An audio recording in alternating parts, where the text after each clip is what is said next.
Good afternoon, everyone. Welcome to Awaken Suddenly Live Quick Talk. Today, the Dark Night of Ego. Haha!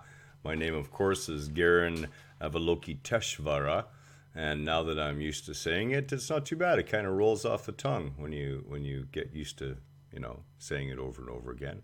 Interesting. So what are we going to talk about? Well, there's been a lot of talk about this on the group page and in various other locales as well. The Dark Night of Ego. And the reason I call it the Dark Night of Ego is the Dark Night of the soul is really a misunderstanding, okay? The soul endures no such thing as a dark night. It knows no such thing. You see, you don't have an individuated soul per se. The soul that is your higher self is that divine soul, is that sea of consciousness. So what are we talking about? Well, we've talked about this a few times, and I would really recommend that you watch The Dark Night of Ego and The Dark Night of Ego Revisited. They're fantastic videos that talk a lot about this. But let's get right to the succinct points that come up. One, when you first awaken, okay, you have began a conscious process of awakening that has been going on since the day you were born and long before that. I see that Kim is here. Hello, Kim. So nice to see you. So when you're first waking up,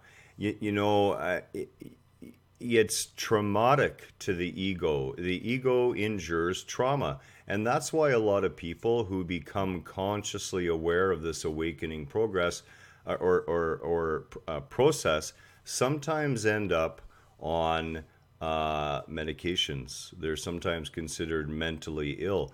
There's a fantastic video again that's available via YouTube on the Awaken the World page. And it's called, spiritual crisis or mental illness. And a lot of what we would consider mental illness today is simply spiritual crisis. It's people who have woken up to the utter insanity of the way we're living, the utter insanity of our societies, the utter insanity in the way we choose to separate ourselves one from another, and the utter have I said utter insanity enough yet? But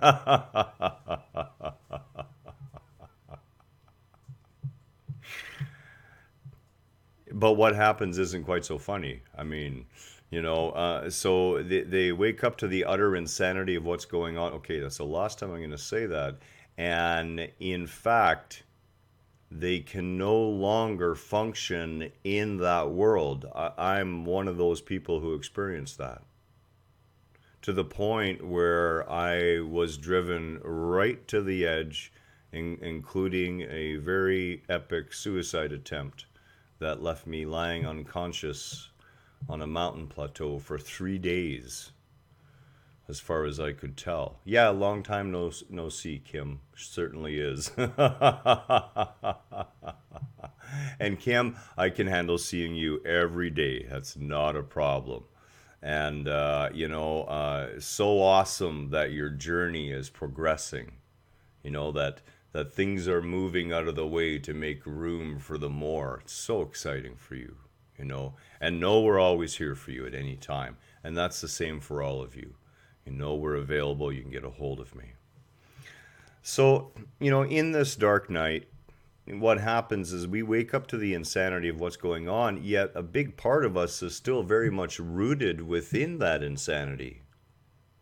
And the ego, which is waking to this new consciousness that it's developing, because of course the consciousness is developing, you are realizing as an egoic being that you are not really, that you are a flavor of that divine. And yet your egoic being has years of programming, years of dust built up on the mirror. And a lot of that programming doesn't disappear. it doesn't disappear in a heartbeat. It's not gone when you've had that awakening experience. It's not gone when you realize that you can become a conscious participant in it. It's still there, and it still creates suffering.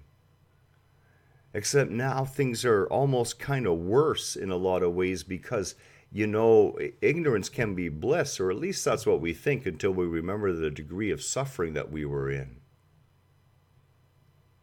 But in some ways, things become worse. We feel fragmented inside. We feel split in some way. And that's because part of that egoic sense of self is now vibrating at a higher frequency, but it's still carrying all the baggage that from before. It's still holding on to a lot of that low vibrational stuff that it's carrying around. And that creates this dissonant, wobbly field. True conscious awakening is extremely destructive. Now, I'm not saying go out there and throw away your family and your friends and your jobs and everything else. The things that need to fall away will fall away all by themselves. You don't have to worry about that because it's not in what you're doing. It's about the state of beingness that's occurring. And as your consciousness is rising, your state of beingness is rising. Your overall vibrational state is rising. Trust the process. It's not easy, I know. When I went through it, there was no such thing, God help me, the internet didn't exist. Cell phones were giant things you had to put on your hip, or carry over your shoulder. And that was only later in my life. Yes, I'm old, and I don't care.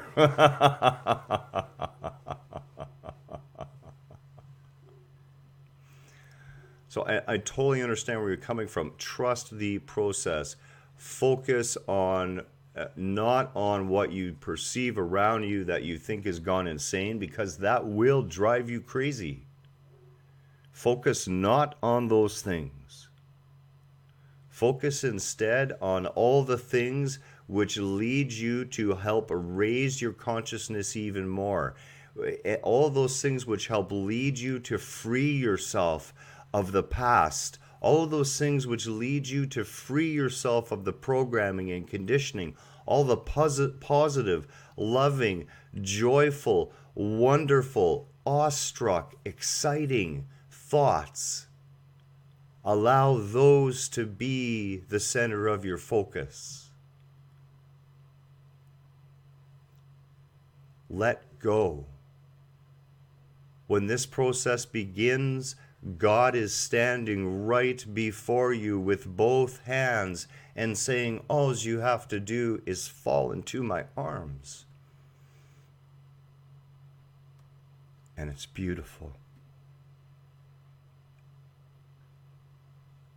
Trust the process. This falling doesn't take place in a heartbeat, although it certainly can.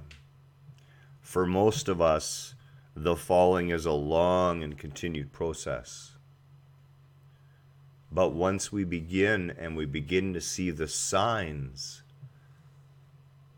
that our fears are not warranted, that we are truly cared for, we are truly loved, and that the signposts are always there guiding us the way, showing us the way,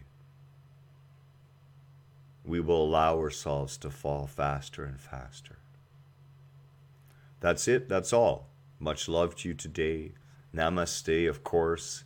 And I will talk to Kelly. Perhaps we will do a meditation tonight. I will certainly post something if that's going to be the case. Have a wonderful Monday. And again, all my love, all Kelly's love. We see the divine in you. Namaste.